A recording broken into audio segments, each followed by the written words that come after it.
Nguyen arrived in Ho Chi Minh City with high hopes, clutching the acceptance letter from a prestigious university. He'd grown up in a small Mekong Delta town, dreaming of the city's opportunities. Now, at 19, he stepped onto the campus for orientation, scanning the bustling crowds of freshmen. Like many from out of town, he applied for a spot in the on-campus dormitory. The university's website boasted modern facilities and a vibrant student community. After a winding registration queue, Nguyen received his assigned room, Block C, Floor 5, Room 506. He was excited, no more daily commutes, plus a chance to bond with peers in the same building. His parents had minimal funds, so a cheap, convenient dorm was ideal. Eagerly, he dragged his suitcase across campus, weaving past vendors selling snacks, fellow students lugging luggage, and announcements blaring from loudspeakers. Dorm Block C rose 10 stories high, an imposing concrete structure with lines of windows. Inside, bustling hallways smelled of detergent and faint sweat. Posters taped to walls advertised clubs, events, tutoring. Nguyen stepped into an elevator thronged with other new arrivals. Moments later, the door opened onto the 5th floor's corridor. Signs labeled each room. He found room 506 near the corridor's far end. Heart fluttering with anticipation, he unlocked the door. A rectangular space greeted him, lined with 2 bunk beds, 4 desks, and a single overhead fan. Zevaldsbore marks, a leftover from past tenants. The large window revealed a partial campus view. He noticed only one occupant inside, Tuan, a friendly-faced second-year student who had arrived early. They exchanged introductions. Tuan explained the other 2 assigned roommates hadn't shown up yet. They chatted about schedules and faculty assignments. Nguyen hung his few clothes in a shared closet, pinned up a family photo. All around them, the building buzzed with other arrivals, suitcases rumbling, excited shouts. Nguyen felt a flush of pride at this new beginning. He envisioned late-night study sessions, group hangouts in the dorm lounge, forging memories to carry forward. If only he'd known how swiftly that bright excitement would darken into dread, as the dorm's hidden secret surfaced behind the corridors of Block C. The next few days whirled by as Nguyen settled into campus life. He purchased textbooks, attended orientation sessions, and joined a small circle of new friends. Meanwhile, the dorm quickly filled up. 2 more roommates arrived in room 506, Hong and Loy, both first-year students like Nguyen. The 4 made casual conversation, discovering shared classes and interests. But despite the dorm's lively facade, Nguyen sensed an undercurrent of tension. Students from other floors whispered about a haunted room somewhere in Block C. Some claimed to hear footsteps at odd hours in the corridors, or glimpsed a female student who vanished upon approach. Others dismissed these stories as hazing or rumors. One afternoon, while walking back from the cafeteria, Nguyen overheard 2 seniors discussing room 509, apparently vacant because of something that happened years ago. He caught only fragments, a mention of a girl who died, possibly by suicide, heartbreak, or depression. The seniors broke off their conversation when they noticed him listening. When Nguyen told Tuan about the rumor, Tuan shrugged. Yeah, I've heard tales.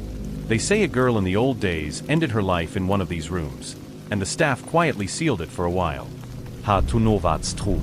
But some folks insist they've seen her ghost. Fascinated yet spooked, Nguyen tried prying for details from the dorm's front desk staff. They gave politely vague answers. We don't encourage such talk. The building is safe. Focus on your studies. That only stoked his curiosity. As nights passed, no immediate sign of the supernatural occurred in room 506. The hallway thrummed with normal student activity. Occasionally, lights flickered or plumbing rattled, but that was typical for an older dorm. Yet the whispered rumors hung in Nguyen's mind. If a ghost did roam these corridors, which room had she occupied? And would her spirit remain dangerous to unsuspecting tenants? Around the 3rd week of term, Nguyen started noticing subtle oddities in room 506. A few times, he returned from class to find his desk drawer slightly ajar, though he was sure he left it locked. A small cross-stitched bookmark his mother made disappeared, reappearing days later in a hamper of dirty laundry. Once, a half-finished bowl of instant noodles left on the desk ended up on the windowsill, spoiling in the sun. At first, he assumed his roommates might be pranking him, but Hong and Loy denied it, looking equally puzzled. Meanwhile, Tuan insisted he never touched Nguyen's stuff. The four brushed it aside, attributing it to clumsiness or memory lapses. But in Nguyen's gut, suspicion grew. Something intangible roamed the room, shifting objects in his absence. A bigger shock came one late evening. Nguyen was at his desk, reading for a literature assignment, while the others dozed. Close to midnight, he stepped into the corridor for a quick stretch. The overhead lights dimmed, a routine energy-saving measure after 10 p.m. Still, enough glow remained to see. Suddenly, a faint tap-tap-tap resonated from further down the corridor, room 509's door. Intrigued, Nguyen advanced. As he neared, the tapping ceased. That door, presumably locked, showed no sign of occupant. He listened for a few seconds. Then, in the hush, the handle jiggled, as though from inside. Nguyen's hug back weekend. "Is someone stuck?" he whispered, knocking lightly. No answer. Then the handle stilled. Chills ran down his spine. He retreated to room 506, forcing calm. Possibly a locked room shifting in the breeze. Yet something about the handle's motion felt purposeful, as if an invisible occupant tried to open from within. He confided in Tuan, who insisted that 509 was sealed years ago. No one's used that room in ages. The tension between rumor and reality deepened. A few days later, the four roommates decided to burn midnight oil for upcoming tests. They studied in near silence, only the hum of overhead fluorescent tubes for company. At 1 a.m., Loy got restless, suggesting they grab a snack from the dorm's vending area on the ground floor. Hong was game, but Tuan felt sleepy and stayed back. Nguyen hesitated, a subtle apprehension about wandering the hall so late. But hunger won out. Descending the stairs, they discovered the vending machine half empty. They grabbed some instant bread and bottled green tea, returning to the 5th floor. By now, it was nearing 1:30 a.m. The corridor was lifeless. Most lights were shut off to encourage rest. A single dim emergency bulb flickered, casting shadows that stretched along the walls. As they turned the corner for room 506, Nguyen's chest tightened. A figure stood near room 509, partially silhouetted by the corridor's gloom. The figure had long black hair and wore what appeared to be a university jacket, though the details were vague. She faced away, seeming to stare at 509's padlocked door. Nguyen tapped Hong's arm, pointing. Hoang Frotze, eyes wide. They halted, unsure if it was a real student or something else. The figure abruptly turned her head, but the corridor's poor light hit her face. Then, in an unnerving motion, she slipped sideways through the locked door, without opening it. A fleeting shape passing through solid wood. Shock crashed over them. They stood there trembling, exchanging looks of disbelieving terror. "Did you see she?" Loy stammered, voice trailing off. No doubt, a ghostly presence had manifested. Hoang let out a shaky exhale. None of them dared approach 509 or investigate further. Instead, they bolted to 506, slamming the door, hearts rattling. Tuan, hearing the commotion, demanded an explanation. They recounted the silhouette dissolving into 509's door, voice trembling. The entire room felt suffocating with fear. They collectively decided, no more midnight wanderings. If this was the rumored spirit, she was more than a rumor, and they might be next on her list. The next morning, the atmosphere in room 506 remained grim. None had slept well. Tuan tried to lighten the mood, joking about installing crosses or garlic. But the memory of that figure overshadowed all else. They had classes, but their minds lingered on the corridor scene. During lunch, Nguyen discreetly questioned some seniors about the old rumors. One senior, Duyen, admitted she'd heard about a girl named DM who once lived in 509. The story was hazy, heartbreak, academic pressure, or a combination leading to her demise. Some said she was found hanging in the closet, others claimed it was an overdose. The official statement was hush-hush. Eventually, the dorm staff sealed 509, not wanting scandal. Duyen added, "I've heard more than one occupant in the adjacent rooms reported weird knocks or sobbing." The staff solution was to keep 509 locked. They hoped the rumors would die down. Concern etched her face. "If you guys see something, maybe be careful," she said to appear to those who pry. That evening, the 4 in 506 convened a quiet meeting. deciding how to proceed. Hong proposed ignoring it altogether. Loy suggested they find a medium to bless their room. Tuan scoffed, believing it might just be a sad spirit who wouldn't harm them unless provoked. Nguyen, feeling uneasy, advocated caution. They settled on a minimal approach: avoid 509, keep to themselves, maybe burn incense for the wandering soul. Yet, as the dorm days continued, the presence escalated. Mysterious knocks, fleeting images of a young woman in halvwise, lights flickering at odd intervals. The building's management denied any ghost, labeling it student imagination. Meanwhile, the occupant of 506 grew increasingly paranoid each passing night. One occupant, Loy, seemed more affected than the others. He'd wake in a sweat, recounting nightmares of a pale-faced girl staring from the edge of his bunk, whispering unintelligible phrases. He grew jumpy, flinching at small sounds. One late night, Nguyen found Loy talking softly to the corridor's corner near 509, as if responding to an invisible presence. Alarmed, Nguyen tugged him away.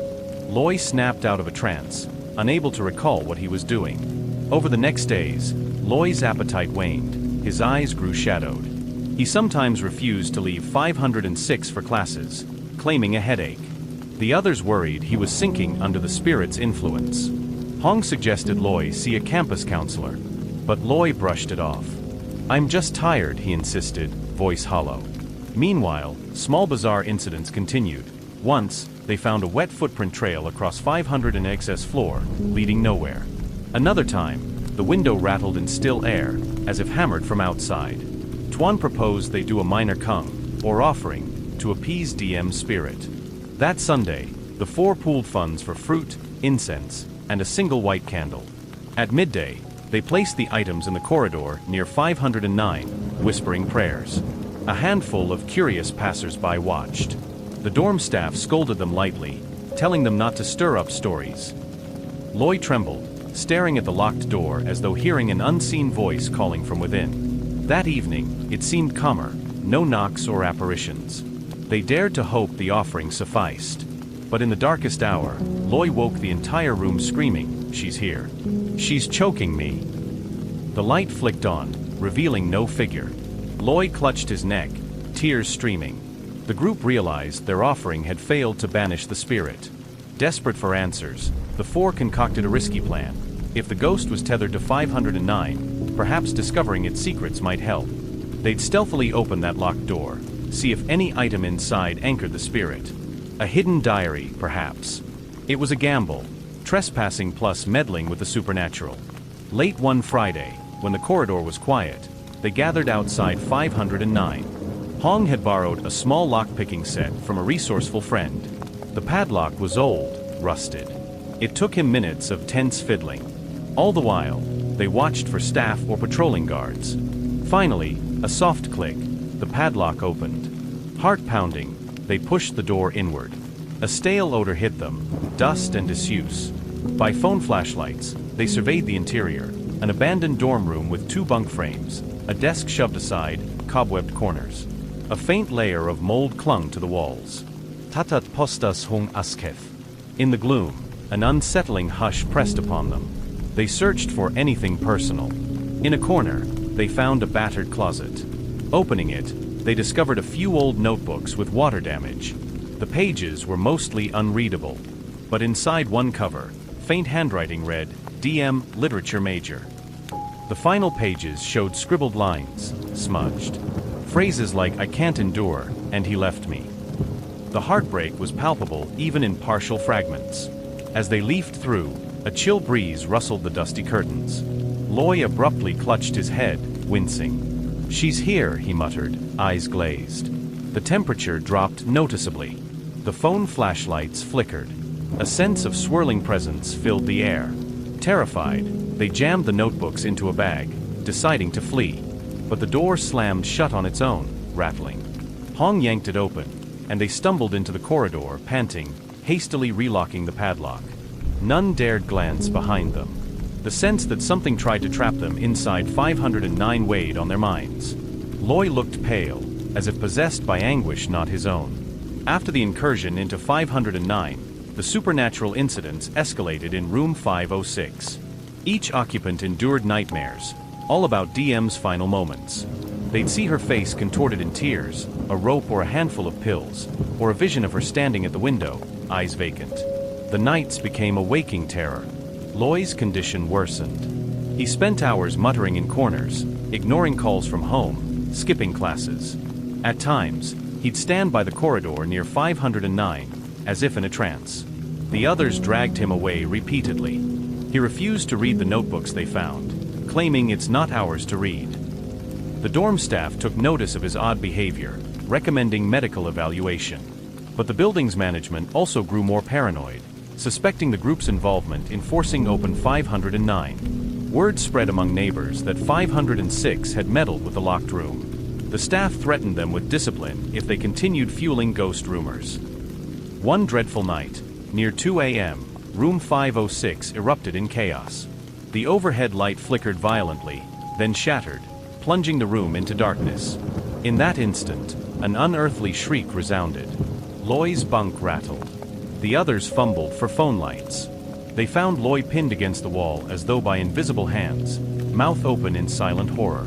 A swirling distortion hovered around him, a half-formed shape reminiscent of a female figure. Hong lunged to help, but a surge of cold force flung him backward. Tun and Nguyen yelled Lia's name, helpless. The shape hissed, turning its intangible face toward them. Dark eye sockets, tears of shadow. Then, with a final resonant moan, it released Loy. He collapsed, gasping. The shape dissipated into the gloom.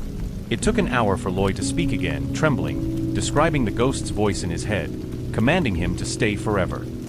The four realized the haunting had grown too powerful. Loy might soon be claimed by DM's restless spirit if they remained. Time was running out. In desperation, they turned to a spiritual approach. Nguyen recalled a friend in the city who once consulted a medium for a family haunting. Through quick texts, he obtained the contact of Master Hui, a reputed shaman in Cholan. They arranged to meet him discreetly off campus, worried about staff meddling or ridiculing them for superstition. That weekend, the four visited a modest house in a crowded Cholan alley. Master Hui, an older man with calm eyes, listened patiently to their story. The locked 509, the glimpses of a female figure, the notes indicating a tragic end, Loy's near possession. Master Hui nodded solemnly. Her spirit is anchored by sorrow and possibly a tether, some personal item or unfulfilled vow. If you do not free or banish her, she could harm your friend severely. They asked if an exorcism at the dorm was feasible. Master Hui explained they'd need a small ritual in the corridor outside 509, plus a short ceremony in 506 to protect the occupants. But the staff's opposition was likely. The group decided to attempt it secretly late at night, hoping to cure Loy before it was too late. Monday, close to midnight, they escorted Master Hui into the dorm, bypassing the front desk under the guise of returning from a late study session. The corridor was nearly empty. They guided him to the 5th floor, hearts pounding.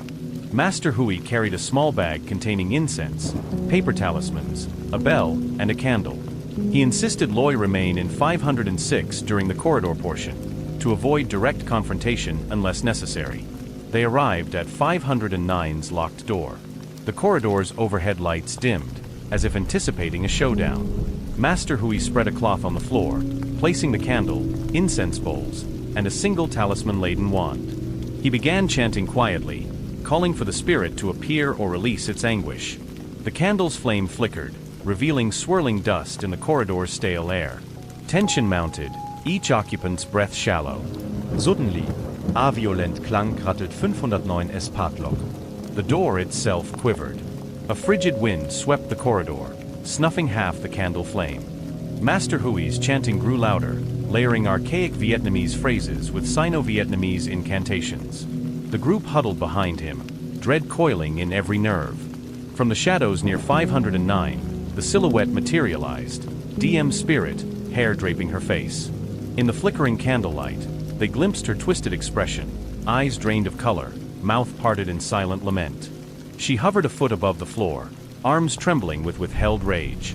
Hong mustered nerve to wave the battered notebooks they'd found. "We know about your heartbreak, DM. We want to help you rest," he called. A hiss escaped the ghost's throat. She lunged forward, intangible limbs reaching for the group. Master Hui raised the wand, reciting a string of incantations. He flung salt-infused water from a small gourd.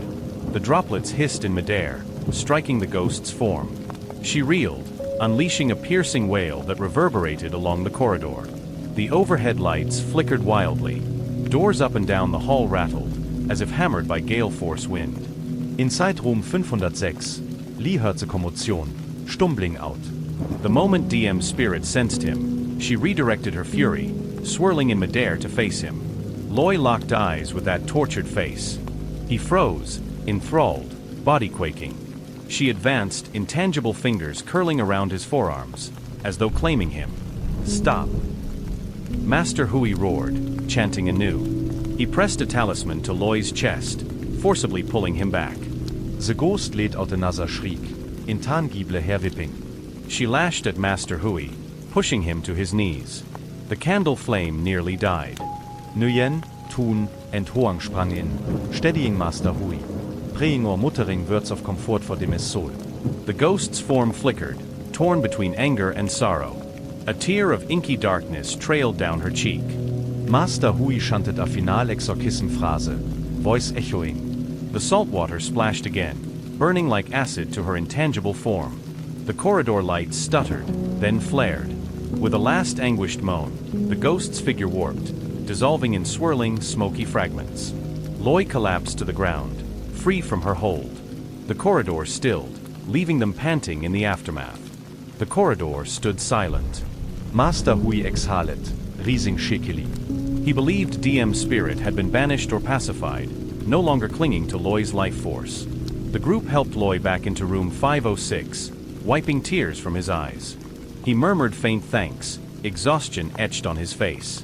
The intangible weight around them seemed to lift, as if the building itself exhaled. Master Hui recommended they keep the notebook safe and perhaps arrange for a small memorial, a photograph or candle to honor DM, so her soul might find lasting rest. They nodded, heads spinning from the intense confrontation. Meanwhile, the dorm staff, alerted by ruckus, arrived late. Spotting the aftermath, salt residue, a faint scorch on the corridor floor, they demanded an explanation, but the group and Master Hui kept details vague, citing a private spiritual matter.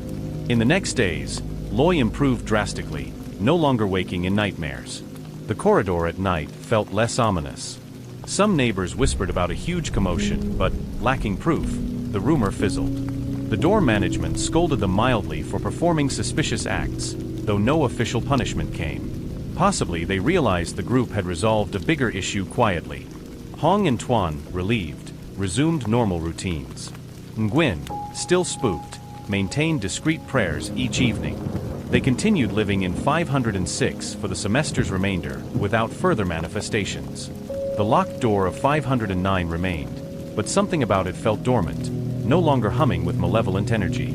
By the end of the academic year, each occupant in room 506 parted ways, some off for internships, others returning home for summer. They left with a shared bond forged by crisis. Over nights of dread, they discovered the power of unity and compassion for a restless soul. Nguyen, going back to his hometown for break, visited local temples to offer thanks for the group's survival. He never forgot the moment he saw the ghost slip through that door or the swirl of intangible fury at Loy's chest. This was no mere rumor. The spirit of a tragic student had indeed roamed the dorm. Years later, rumors persisted. New students occasionally heard faint sobs near 509 or glimpsed a silhouette at midnight. The building staff, reluctant to admit official hauntings, quietly maintained the lock and performed small annual offerings.